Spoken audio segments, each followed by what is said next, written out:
One of the favourite hot topic stock, एक है yes bank और दूसरा है वोडाफोन। एक नहीं दो, इनफैक्ट आई शुड से लोगों की जबान पर यार ये यस बैंक में होगा, अच्छा यार ये वोडाफोन में क्या होगा। भाई साहब इतना धमाल मचा रखा है, इतनी वोलेटिलिटी। अभी इस पिछले हफ्ते में तो सर्किट्स वगैरह भी लगे, बैक टू बैक न्यूज वगैरह आनी शुरू हुई। तो हम लोगों ने एक पोल रन करा था, क्या हमें वोडाफोन पे वीडियो बनानी चाहिए। 77% लोगों ने कहा बनानी चाहिए। तो आज हम डिटेल्ड एनालिसिस करने वाले हैं वोडाफोन आइडिया पर।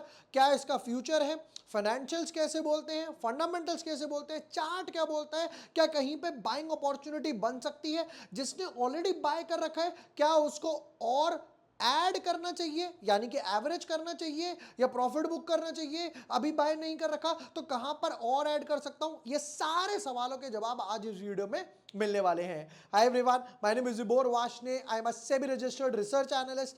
आज के वीडियो में करेंगे detailed analysis one of the hot topic यानी कि वोडाफोन आइडिया पर। टेक्निकल पार्ट, फंडामेंटल पार्ट सब बताऊंगा और एक इंटरेस्टिंग चीज भी आपके साथ शेयर करूंगा जो लास्ट वीडियो में काफी लोगों ने पूछी थी कि भैया हम कैसे सीख सकते हैं, तो उसका जवाब भी इस वीडियो में मैं आपके साथ शेयर करने वाला हूं। But yes, before moving ahead, अगर अभी तक आपने चैनल सब्सक्राइब नहीं किया है या न्यू यूजर हो तो यहां पर हम लोगों ने 3 दिन पहले एक पोल डाला था, राइट। और यूट्यूब पर ही, कोई ट्विटर टेलीग्राम ये वो कहीं नहीं डाला था। यहां पर हम लोगों ने पूछा should I post detailed analysis on Vodafone, जिस पर 7000 व्यूज आए थे। उन 7000 व्यूज में से 77% लोगों ने कहा यस, बाकी 23% ने कहा नो, यानी कि मेजॉरिटी मींस 23% लोग बोल रहे हैं कि नहीं बनाओ, 77% कह रहे हैं बनाओ, मेजॉरिटी जाती है यस के साथ। तो आज हम करेंगे वोडाफोन के, इसी तरीके से और पोल लेता रहूंगा, जो आप लोग बोलोगे वही हम लोग काम करने वाले हैं।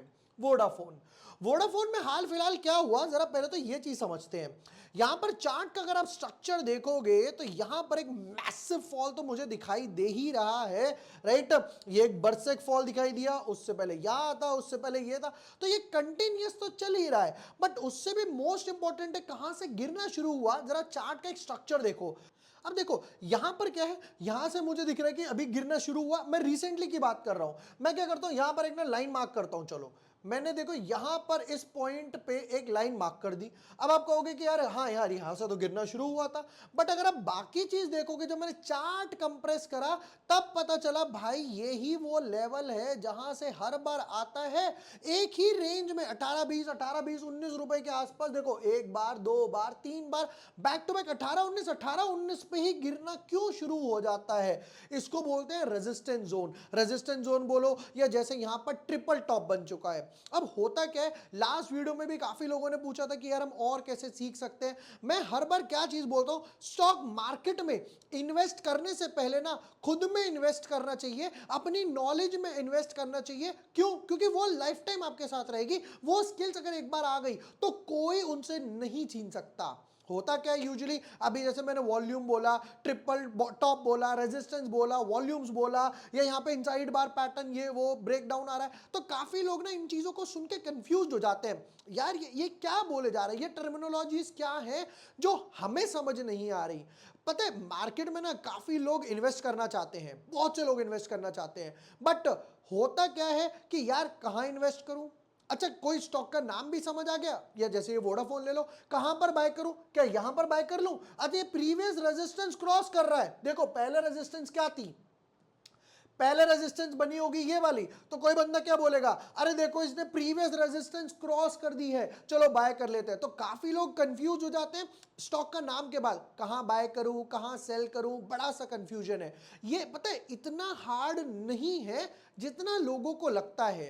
रीजन क्या है, रीजन ये है कि लोगों के पास अगर एक फुल प्रूफ स्ट्रैटेजी आ जाए, राइट, तो सारा काम इजी वगैरह हो जाएगा, सारा काम इजी हो जाएगा। और वो कैसे आएगी, वो आएगी नॉलेज में अपग्रेड करने में, खुद में इन्वेस्ट वगैरह करने में। और इसी के लिए ना मैं आपके साथ एक बुक शेयर करना चाहता हूं, मैं जो काफी बार रीड कर चुका हूं, that is stock investing mastermind by ज़ीब्रालन। ये बुक को मैं कम से कम 8-10 बार ऑलरेडी पढ़ चुका। उसका रीजन पता है क्या है, उसका रीजन ये है कि इसको ना स्टेप बाय स्टेप बनाया गया है। प्लस कई बार हम लोग देखते हैं कि यार वही सब कुछ लिखा हुआ है यार, कुछ पिक्चर्स वगैरह नहीं है। वो पुराने जमाने की जो ट्रेडिशनल बुक थी ना उससे बहुत अलग है। प्लस अब जैसे मैंने ग्राफ्स वगैरह की बात करी, तो बुक के नीचे और क्या लिखा हुआ है, beginners handbook to winning big in stock market. तो बेस्ट पार्ट पता है क्या है, ये बुक इस तरीके से फ्रेम करी गई है जो बिगनर्स के लिए इजी पड़े समझने में। वो टेक्निकल जागराउंस ये वो कई लोगों को वो समझ ही नहीं आता, बट इसमें क्या है, स्टेप बाय स्टेप गाइड किया गया है कि भाई किस तरीके से रीड किया जाए। इंडियन स्टॉक मार्केट को फोकस करते हुए ना इसमें स्टेप बाय स्टेप गाइडेंस दी गई है। तो बिगिनर्स के लिए तो सबसे बेस्ट पार्ट ये है कि उनको इजी नॉलेज मिल जाए और इजी लेमन लैंग्वेज में समझ आ जाए। प्लस अब जैसे मैंने स्टेप बाय स्टेप का बताया, तो ये स्टेप बाय स्टेप ना आपको एक सिस्टम प्रोवाइड करती है जिससे आप एक हाई रिटर्न पोर्टफोलियो बना सकते हो। अब कई लोग पूछेंगे यार आपका कौन सा फेवरेट चैप्टर है। देखो आपने कई बार देखा है, मैं हर बार आईपीओ में क्या करता हूं कि भाई इसके एनालिसिस वगैरह कैसे किए जाए, चार्ट्स वगैरह पे देखते हैं, मैं बोलता हूं हर बार कि भाई वैल्यूएशन देखते हैं। तो मेरा जो फेवरेट टॉपिक या सब्जेक्ट या चैप्टर है इससे रिलेटेड, इस बुक से रिलेटेड, वो है वैल्यूइंग स्टॉक्स, जो ये समझाती है कि हमें एक स्टॉक को, एक कंपनी को किस तरीके से वैल्यू करना है, उसकी ट्रू वैल्यू कैसे पता चलेगी, वो फंडामेंटल्स वगैरह के थ्रू। तो वो ये बुक वगैरह बताती है। ये आपको वैल्यू इन्वेस्टिंग वगैरह भी सिखाती है कि कंपनी की वैल्यू रिसर्च वगैरह कैसे करी जाए, क्या वो अच्छे वैल्यूएशंस पे या नहीं है। तो देखो हमारे पास ना उसके लिए दो मॉडल होते हैं, एक होता है कंपेरेबल मॉडल और एक होता है डीसीएफ मॉडल। तो ये दोनों मॉडल को ही बुक में बहुत अच्छे से एक्सप्लेन किया हुआ है लेमन लैंग्वेज के लिए। प्लस अब सोचो आपके पास एक ऐसी चेकलिस्ट वगैरह मिल जाए कि भाई जहां पे आपको ना स्टेप बाय स्टेप पता लग जाए। तो इस बुक में ना सबसे बेस्ट पार्ट ये है कि 101 यानी कि 101, one of the luckiest number, right. तो 101 पॉइंट्स की चेकलिस्ट वगैरह दी गई है, उसको टिक करते जाओ टिक करते जाओ। तो 101 पॉइंट्स के बाद पता वगैरह लग जाता है कि भाई हमारी ये वैल्यू कहां जाकर रुकती है, क्या ये वैल्यू इन्वेस्टिंग में है या नहीं है। उन सब पॉइंट्स को बिगनर फ्रेंडली तरीके से एक्सप्लेन किया हुआ है। देखो मैं ना जैसे हर बार बोलता हूं कि यार मार्केट में ना, जैसे मैंने अभी भी बोला था कि मार्केट में इन्वेस्ट करने से पहले ना हमें खुद को समझना चाहिए, खुद में इन्वेस्ट करना चाहिए। भाई आप ये थोड़ी करोगे आप डायरेक्ट मैदान में कूद जाओगे, आप पहले ही दिन मैदान में जाओगे, पहली बॉल पे बोल्ड होके बाहर आ जाओगे। आप थोड़ी सी नेट प्रैक्टिस करोगे, राइट, अपने साथियों के साथ खेलोगे, रणजी खेलोगे, काउंटी क्रिकेट खेलोगे, डोमेस्टिक, तब जाके आप इंटरनेशनल में पहुंचोगे। तो इसी तरीके से आपको पहले खुद के अंदर इन्वेस्ट करना होगा। अब इस बुक का बेस्ट पार्ट क्या है कि आपको ये टेक्निकल तो सिखाती ही सिखाती है, बट उसके साथ साथ पोर्टफोलियो एलोकेशन, डाइवर्सिफिकेशन यानी कि रिस्क, मनी मैनेजमेंट वगैरह, और मार्केट की जो साइकिल्स वगैरह चलती हैं कि भाई कब एग्जिट करना है, कब एंट्री करना है, जिसकी मैं बात कर रहा था स्टार्टिंग में, रिमेंबर। तो ये सब आपको इनबिल्ट इस बुक के अंदर सब मिल जाएगा। अगर आप एक रिलायबल इन्वेस्टिंग स्ट्रैटेजी चाहते हैं तो स्टॉक इन्वेस्टिंग मास्टरमाइंड एक परफेक्ट बुक है, सब कुछ सीखने के लिए, बिगनर्स वगैरह तरीके के लिए। जैसा मैंने बोला कि भाई आपको खुद में पहले इन्वेस्ट करना पड़ेगा। अच्छा एक चीज और, अगर आप चाहें तो मेरा कूपन कोड यूज कर सकते हैं, दैट इज विभोर15। मैं यहां पर लिख भी देता हूं, VIBHOR15, जिससे आपको 15% का डिस्काउंट मिल जाएगा। जो बुक का लिंक है वो मैं डिस्क्रिप्शन और पिन कमेंट में दे दूंगा, जाकर परचेस कर सकते हो और अपने अंदर ही इन्वेस्ट कर सकते हो, अपनी नॉलेज में इन्वेस्ट कर सकते हो। सबसे बेस्ट पार्ट पता है क्या है, लेमन तरीके से जो मैं चार्ट्स वगैरह पे सिखाता हूं, वो जाके खुद इंडिपेंडेंट वगैरह बन सकते हो।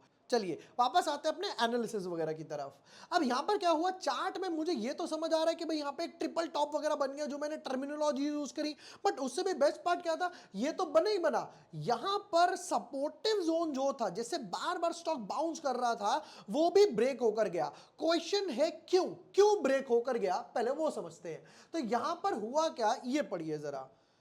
ये बोलता है Vodafone Idea clocks worst fall since Jan 2022। 2.5 साल बाद ऐसा फॉल आया after SC rejected telcos curative plea on AGR dues. तो इन लोगों ने एजीआर वगैरह ड्यू वगैरह डाला था, जिसकी वजह से वोडाफोन के अच्छे खासी यहां पर रिजेक्ट वगैरह कर दिए एससी ने। नंबर 1।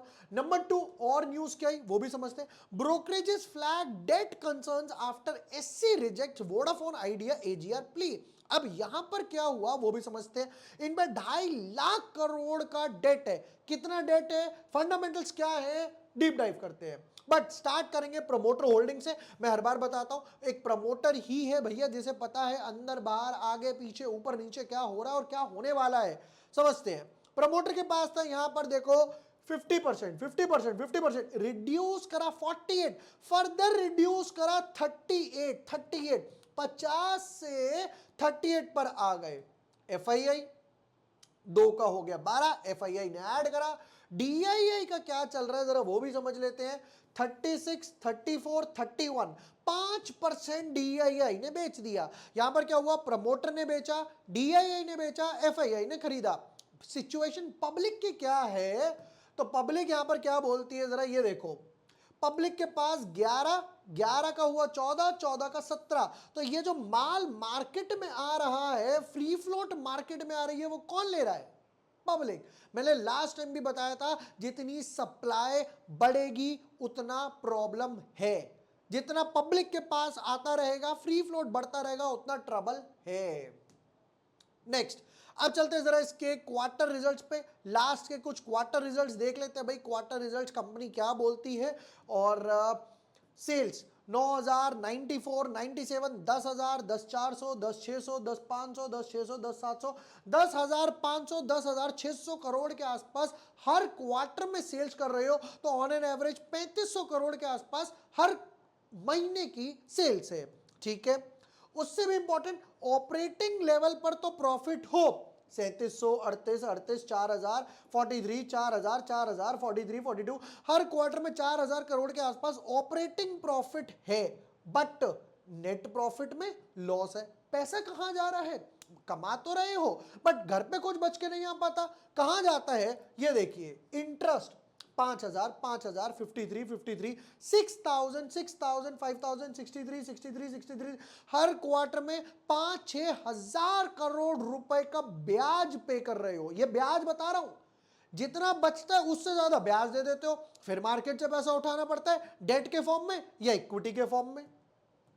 ऑपरेटिंग लेवल के बाद नेट प्रॉफिट लॉस 73, 73, 73, 77, 77, 78, 87 और 64। लास्ट एक क्वार्टर में ही डिप आया, बाकी सब में लॉस। यहां पर चलते हैं जरा कि भैया बैलेंस शीट का क्या हाल है बताओ।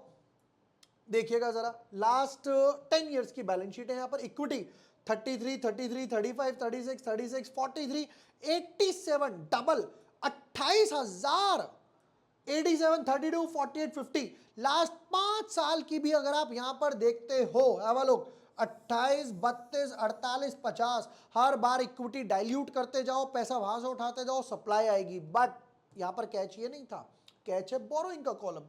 14,000 करोड़, 20, 26, 40, 55, 57, 125, 114 और वापस से टर्न लेना पड़ेगा मेरे को 200, 200, 200, 200। 2,43,000 करोड़ का डेट है, जो यहां पे लिखा हुआ था 2.5 लाख करोड़ का। तो सारा का सारा पैसा कहां जा रहा है, वहां पर ही जा रहा है। ये सबसे बड़ा ट्रबल है। तो फंडामेंटल्स हॉरेबल, हॉरेबल। अब आते हैं इस लेवल पर, भाई चार्ट के स्ट्रक्चर वगैरह में क्या हुआ वो भी समझ लेते हैं। अरे पहले भी यहीं से गिरा है, जब भी 18, 19, 20 की रेंज में आ रहा है हर बार गिरता हुआ जा रहा है। वीकली चार्ट, वीकली चार्ट क्या बोलता है, जरा वीकली चार्ट का स्ट्रक्चर समझते हैं कि हर बार जब इस प्राइस रेंज में आता है तब जाकर थोड़ा सा बाउंस लेता है। प्राइस रेंज है 5.91, राउंड ऑफ कर देते हैं 6 रुपए के आसपास, 6 रुपए के आसपास। और दूसरा एक जो सपोर्ट है, यानी कि जहां से 2 बार और बाउंस लिया है, वो है 3.28 के आसपास, हम लोग कर देते हैं 3.5 रुपए के आसपास। मतलब what I would be looking out, मैं हर बार राउंड बॉटम ड्रॉ करता हूं, इसने एक राउंड बॉटम भी करा, बट अब बारी है राउंड टॉप की। यहां पर ऊपर डिस्ट्रीब्यूशन हो गई, अब धीरे धीरे धीरे धीरे पब्लिक के पास आएगा। तो मैं जो टारगेट एक्सपेक्ट करूंगा वो रहेगा कुछ 6 रुपए के आसपास और 3.5 के आसपास। As of now my final verdict कि भाई जब बार बार मुझे दिख रहा है फंडामेंटल्स टूटे हुए हैं, प्रमोटर रिड्यूस कर रहे हैं, पब्लिक के पास जा रहा है, हैवी डेट है, ट्रिपल टॉप बना है, तो सारे factors negative, technical negative, round top बना रहा है, यहां पे कहीं जब आएगा 6 रुपए के आसपास तब बाय करने का सोचेंगे। उन क्वार्टर रिजल्ट को देखते हुए मैं दोबारा से पोल डालूंगा। अगर मेजॉरिटी कहती है हाँ जी वीडियो बनाइए, पिछली वाला यूजफुल रहा था, दोबारा से एक वीडियो बना देंगे। ये थे वोडाफोन आइडिया के डिटेल्ड एनालिसिस, जहां पे technical, fundamental, promoter holding, FII, DII, quarter results, debt chart सब कुछ दिखाया। प्लस जैसा मैंने बुक के बारे में डिस्कस करा, stock investing mastermind by Zebra Learn, अभी जाके ले सकते हो। विबोर 15 को ओपन कोड यूज करना, जिससे आपको 15% का डिस्काउंट मिल जाएगा। जिसका लिंक मैं डिस्क्रिप्शन और पिन कमेंट में डेफिनेटली देने वाला हूं। वीडियो पसंद आया हो, share with your friends, like and subscribe. Thank you for watching the video. Lots of love.